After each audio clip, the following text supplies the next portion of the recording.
የቺን ልጅ ባካችሁ ወደኔ ላኳት። እኔ በየወሩ $1 ደሞዝተኛ ነው ማደርጋት እና ሰሞኑን ስትደበደብ ብዙዎቻችሁ አይታችሁ አዝናችኋል። እኔም በጣም ያዘን። የኢትዮጵያ መንግስት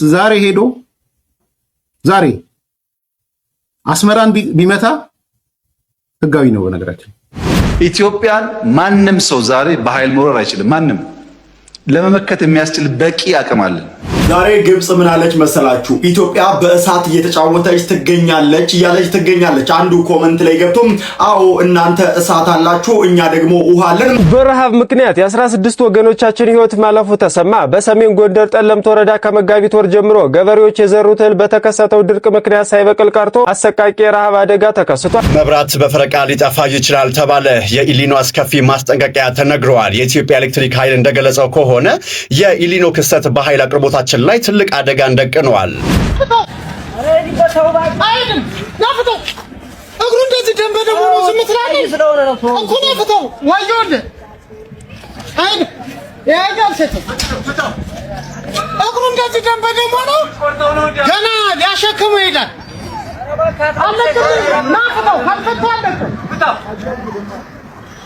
ስለ አህያው አይደለም አሁን ነገርየው።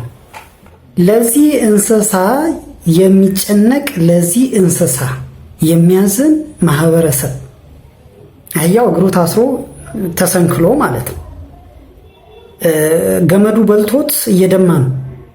ለዚህ እንስሳ የሚያዝን ማህበረሰብ ነው ለሰው ልጅ ክቡር ለሆነው ለሰው ልጅ ማሰብ የተሳነው። ምን መሰላችሁ ነገሩ? ትላንትና ማታ ነው በእርግጥ የሰማሁት፣ አላየሁትም እኔ ቪዲዮውን። በሳውዲ አረቢያ የተፈጸመው የሰው ልጅ ቃሉን ራሱን ለመናገር እኮ ይሰቀጥጣል አንዳንድ ጊዜ። ለዛውም ላይቭ በቲክቶክ መንደር ላይቭ ኢትዮጵያኖች ናቸው አሉ። ኢትዮጵያኖች ሁለቱም ወንድማማቾች፣ አንኛው ከወደ ወሎ ጎራ፣ ሌላኛው ደግሞ ከወደ አርሲ ጎራ። ጉርሻ ፔጆች እንደው በዚህ አጋጣሚ ሳላመሰገን አላልፍም። ቲክቶክ ካምፓኒውን ራሱ ለመክሰስ እንፈልጋለን እያሉ ነው፣ ለመክሰስ። ምክንያቱም ላይቭ ነው የተፈጸመው። ምንድነው እሱ የሚያስተምረው? ወይስ ቲክቶክ ካምፓኒው ራሱ ለኛ ንቀት ስላለው ነው? ይሄንን ነው የሚያስተምረን። ስለዚህ የዚችኛዋ ልጅ ትላንትና ሰሞኑን ስትደበደበ የነበረችው በሴት እህቶቻችን እሷኛዋ ተገርመን ሳናበቃ ደግሞ የባሰ መጣ። የባሰ አለና ሀገርህን አትልቀቅ የሚባለው ለካ ለዚህ ነው። ለማንኛቸውም ግን እየተፈጸመ ያለው ነገር አሁንም ቢሆን እኔ ቲክቶክን ጉርሻ ፔጆች ግፉበት፣ ወይንም ደግሞ የኢትዮጵያ መንግስት የሚሆን በእርግጥ እነዚህ ወንጀለኞች ከየትም ሆነ የትም ቢገቡ ታድነው መምጣት አለባቸው። ታድነው ለዚህ እንስሳ የሚያዝን ለአህያው የሚያዝን ማህበረሰብ ነበር ያለን። እነዚህ ከየት ነው የበቀሉት? በእርግጥ እኔ አንድ ነገር ይሄ አሁን ብቻ አይደለም የተፈጸመው። እንደዚህ አይነት ነገር አሁን ብቻ አይደለም የተፈጸመው፣ ከዚህ በፊትም ተፈጽሟል። እና ያ በረሃ የሳውዲ በረሃ የሆነ ነገር ይጸናወታቸው ነው፣ የሆነ መንፈስ ሲሆን የሚይዛቸው። እኔ እንደዛ ወደዛ እየሄድኩ ነው።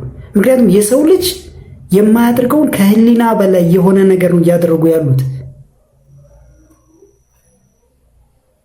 በጣም ይገርማል። በእውነት በጣም ነው የሚገርመው። በጣም እነዚህ ለየት ያሉ ፍጥረታት ናቸው። በጣም ለየት ያሉ ፍጥረታት ናቸው። በጣም ኢሞሽናል ያደርጋል እውነቱን ለመናገር። እኔ ትላንትና ማታ ሰምቼው ይሄ ነገር እንዴት ይሆናል ብዬ ነበረ። በእርግጥ እየሆነ ያለበት በተለይ በእኛ ሀገር ላይ እንደዚህ አይነት ነገር አሁን በጣም ተለምዷል። ግን ለየት የሚያደርገው ትንሹም ትልቁም የሚከታተለው ቲክቶክ ላይቭ ላይ ሲፈጸም ትውልዱን ምን ያስተምራል? መንግስት ለዚህ አፋጣኝ ምላሽ በኢንተርፖልም ይሁን በምንም አድርጎ እነዚህ ሰዎች የሚገባቸውን የእጃቸውን እንዲያገኙ ማንም ይሁን ለትውልዱ አደገኛ መርዝ ነው ይዘው የመጡት እና እኔ እንግዲህ የመሰለኝ ይሄ ነው።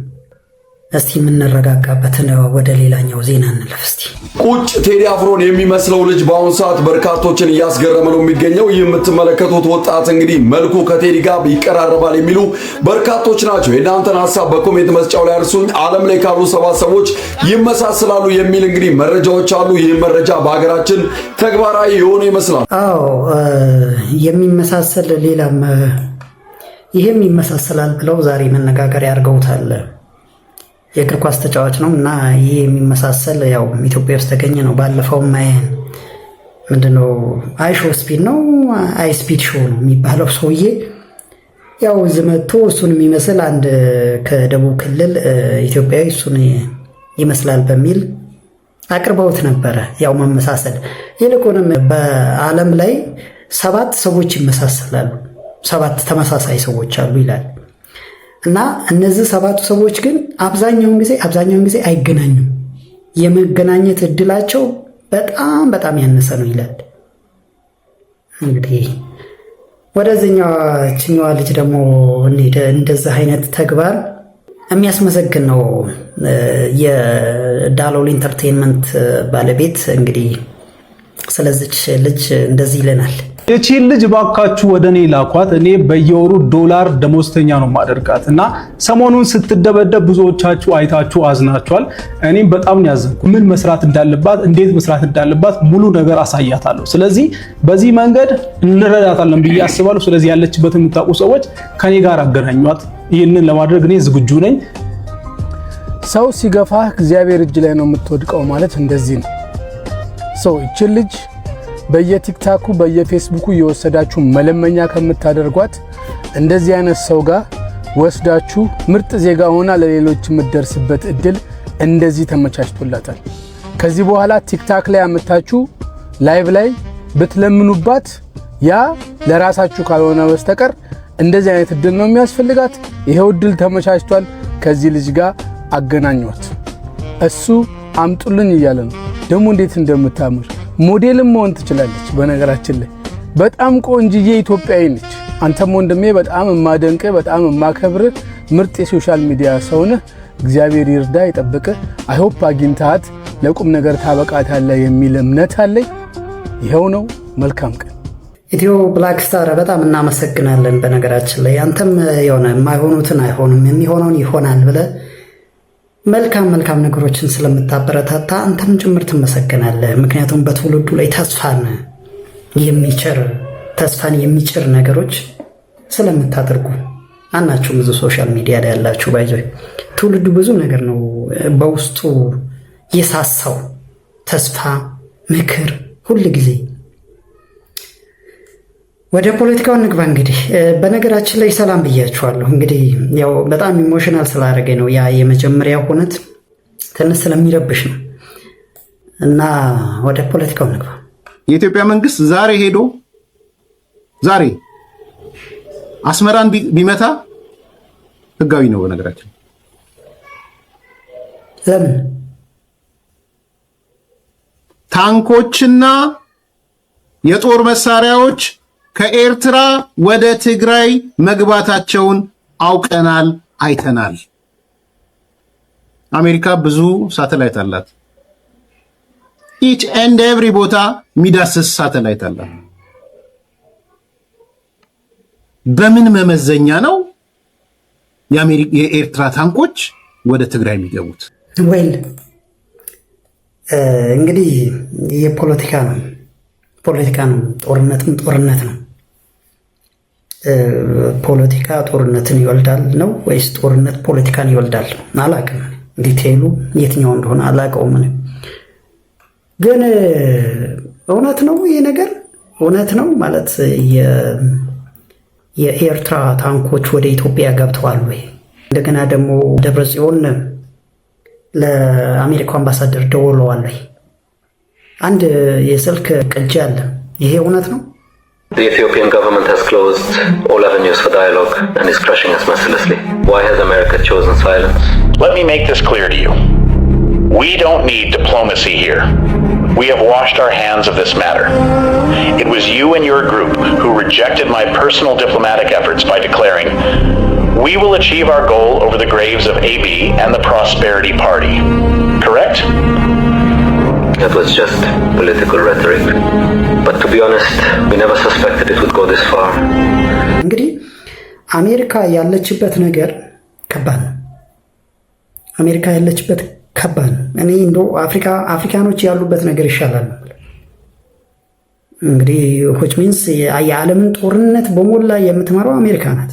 ምንም የማይከራከር ነው። እኔ በጣም ከፖለቲካውና ከዚህ ከትንታኔው በጣም የራኩ በሆኑም ግን የሚገባኝ አንድ ነገር ቢኖር ምንድነው የዓለም ጦርነቶች በአሜሪካ ነው የሚዘወሩት አብዛኛውን ጊዜ ማለት ነው። ስለዚህ አሁንም ለታባላንስ ቢሆን በዛም በኩል መሳሪያ እየሸጠች በዛም በኩል እያለች እንግዲህ አይ ዶንት ኖ እግዚአብሔር ብቻ ግን ከዚህ ከጦርነት ይሰውረን፣ ሀገራችንን ሰላም ያድርግልን፣ እግዚአብሔር ፊቱን ይመልስልን። ይሄ ነው የኔ ትልቁ ምኞት። ለአሜሪካው አምባሳደር ደብረጽዮን ደውሎ አሜሪካ ምን ነው ዝም አለችን?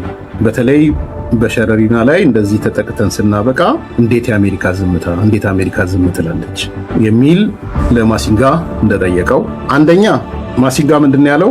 ጥቃቱን የጀመራችሁት እናንተ ናችሁ። you are the one who started the attack። የአሜሪካ መልስ ነው ማለት ነው። በየጊዜው እየወጣችሁ የፌደራል መንግስትን እንቀብረዋለን እያላችሁ የምትሉት እናንተ ናችሁ። ሁለተኛ እሱ። ሶስተኛ እናንተ ናችሁ ዲፕሎማሲያዊ እንቅስቃሴን ያዋረዳችሁት፣ አንደርማይን ያደረጋችሁት። ደዋዩ ደብረጽዮን ነው። ሲደውል ደግሞ ለምን ዝም አላችሁም ብሎ ነው የደወለው። እንግዲህ በጣም እውነቱን ለመናገር እንግዲህ ስለዚህ የዛ የስልክ ጥሪ ትክክል ነው ማለት ነው። ያው እንግዲህ ፖለቲከኛ ነው፣ ትንታኔ ላይ የምናውቀው ሰው ነው ኤርሚያስ፣ ያው የሚታወቅ ነውና ስለዚህ ትክክል ነው ማለት ነው። እኔ ይሄ ነው ማለት አልችልም፣ ግን ያው ጠቅላይ ሚኒስትሩም እየተናገሩ ያሉት ይሄንን ነው። ኢትዮጵያን ማንም ሰው ዛሬ በኃይል መውረር አይችልም። ማንም ለመመከት የሚያስችል በቂ አቅም አለን። በቂ ስንገዛ ስንሸምት የነበርንባቸውን በውጊያ ክፍተት የገጠሙን ነገሮች ማምረት ጀምረናል።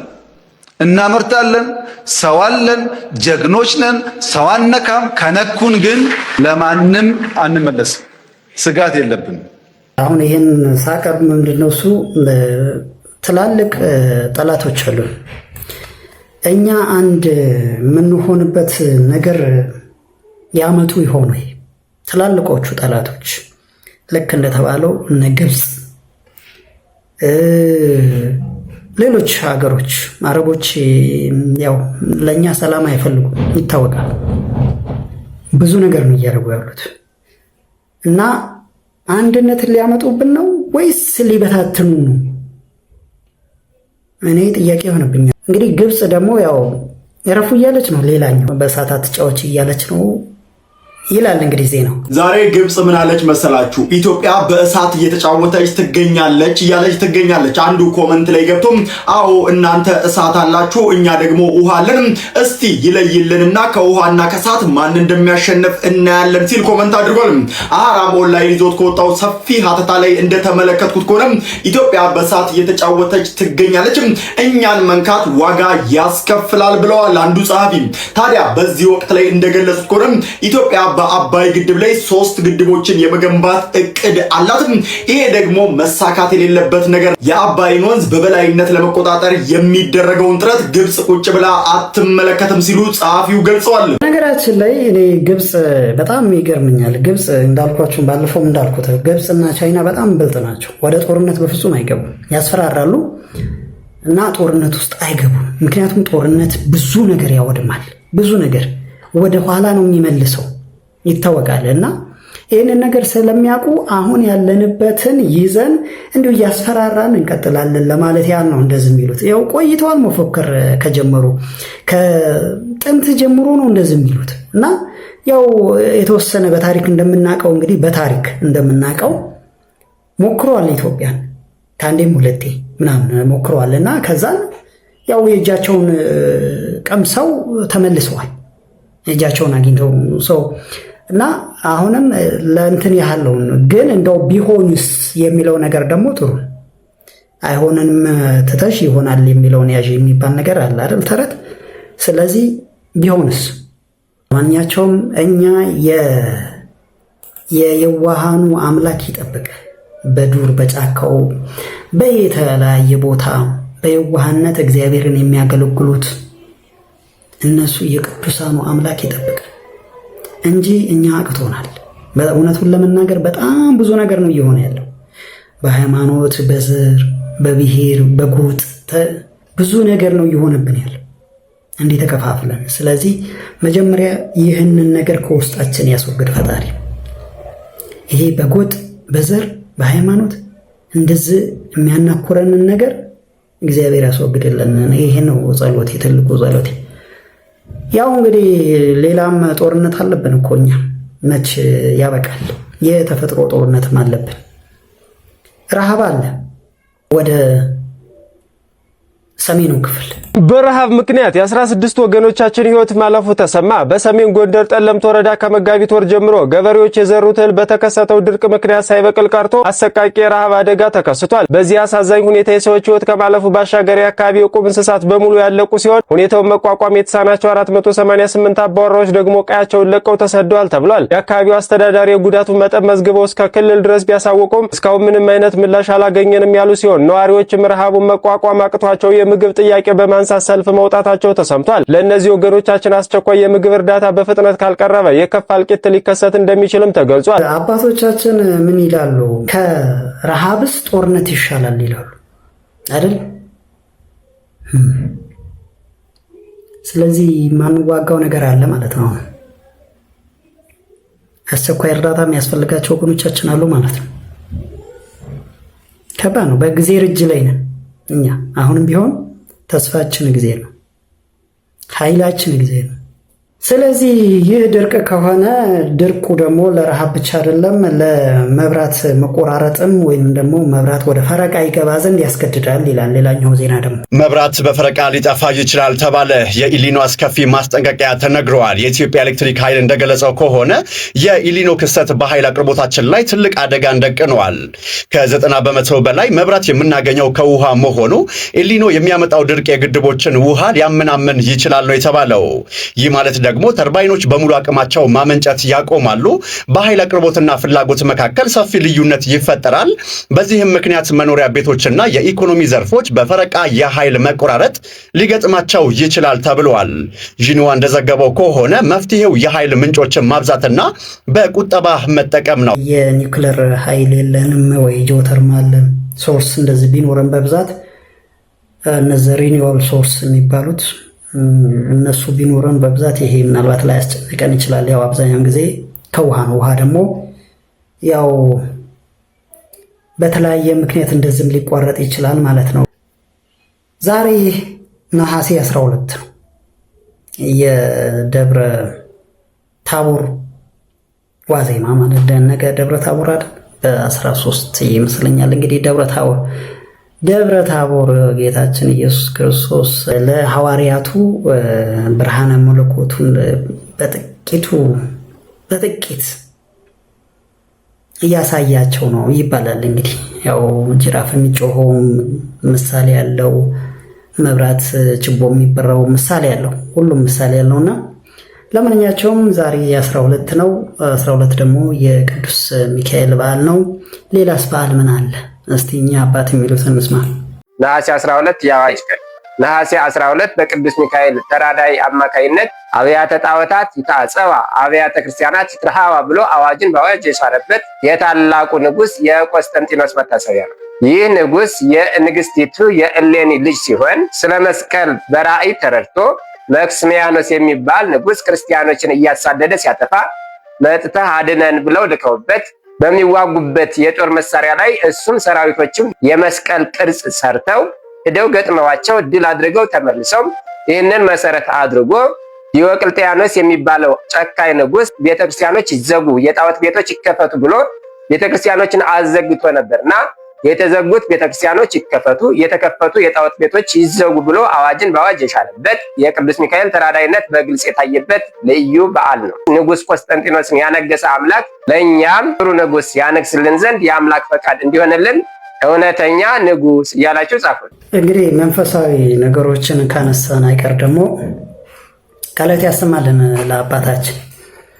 መንፈሳዊ ነገሮችን ካነሳን አይቀር እንግዲህ እዚህ ጋር እንደ ጥያቄ የጠየቀ ወጣት ነው ያው እየጠየቀ ነው። ጥያቄውን ስሙ፣ ከዛን እስቲ የምትሉትንም አስቀምጡ። ምንድነው እግዚአብሔር ያለው? በርግጥ ሰዎችን በአምሳሉ ፈጠረ። ኦኬ እግዚአብሔር እኛን በአምሳሉ ከፈጠረ እግዚአብሔር እንደኛ መዳሰስ፣ መጨበጥ፣ መነካት ነበረበት ማለት ነው። በዛኛው በኩል ደግሞ እግዚአብሔር መንፈስ ነው። አልገባኝም። ምን ማለት ነው? አልገባኝም፣ አስረዱኝ። እኔ አንዳንድ ጊዜ ባይዘይ ማለት ነው ሰዎች ስለ የእናንተ አምላክ የሆነ ለምሳሌ እነዚህ ንጽጽር ላይ የሚሰሩ ሰዎች ብዙ ነገሮች ነው የሚናገሩት። ማለት መሰዳደብ አለ ሁሉ ትርፍ ቃላትን ሁሉ እስከ መነጋገር ወይም ደግሞ መነሳት የሌለባቸውን ጥያቄዎች ሁሉ ያነሳሉ። እና ይህ ወጣት እግዚአብሔር በአምሳሉ ሰውን ፈጠረ፣ ስለዚህ መዳሰስ ይችላል እያለ ነው። እንደገና ደግሞ እግዚአብሔር በሌላኛው ጎኑ ያው አይዳሰስም አይጨበጥም የሚለውን ተረድቷል። አልገባኝም። እኔ ባጭሩ ምለው እዚጋ ባጭሩ ምለው እግዚአብሔርን እሱ በተሰጠው በዚች በትንሽ አእምሮ ለመረዳትና የሆነ ምንድነው እሱ ኮምፕሬንድ አርጎ ለመያዝ ወይንም ደግሞ በቃ ይሄ ነው ብሎ ቁጭ ለማድረግ ነው የፈለገው። ቁጭ በቃ መጀመሪያ እኛ እግዚአብሔርን የምናውቀው እሱ በገለጸልን ልክ እንጂ እኛ እንዲህ ነው ብለን 4 ነጥብ ብለን የምናስቀምጠው አይደለም እግዚአብሔር። አለበለዚያም እንደዛ ብለን ከሆነማ የሆነ ጣዖት ነው ማለት ነው እያመለክን ያለው ነው። እንዲህ ነው ብለን እንዴት ነው? እኛ እኮ ፍጡራን እኮ ነን። እንዴት ነው እግዚአብሔር ፈጣሪን እንዲህ ነው በቃ ብለን በቃ ሁሉም የተረዳነው በአእምሮአችንም በሁሉም ነገር የተረዳነው ነገር እንዲህ ነው ብለን የምናስቀምጠው? ከአእምሮ በላይ ነው ፈጣሪ፣ ከኛ አእምሮ በላይ እጅግ የመጠቀ። ስለዚህ የትኛውን ፍጥረት እግዚአብሔር እንዲህ ነው ብሎ አይልም። እንዲህ በቃ ወስኖ የሚያስቀምጠው ነገር አይደለም። በስፕሪትም በመንፈስም በስጋ እንዲወስኖ የሚያስቀምጠው ይህ የኔ ያረዳን ነው። ምናልባት ትክክል ላልሆን እችላለሁ መልሱ ላይ፣ ምክንያቱም በዛ በጣም የጠለቀ እውቀት የለኝም። እዚህ ጋር መምህራኖችን ሊያርሙኝ ይችላሉ፣ ግን የኔ መረዳት ይሄ ነው። God created me in his own image and his likeness, and some ladies are rejecting me. Who are you to reject God? እና ለዛሬ ያለው ይሄን ይመስላል። አመሰግናለሁ።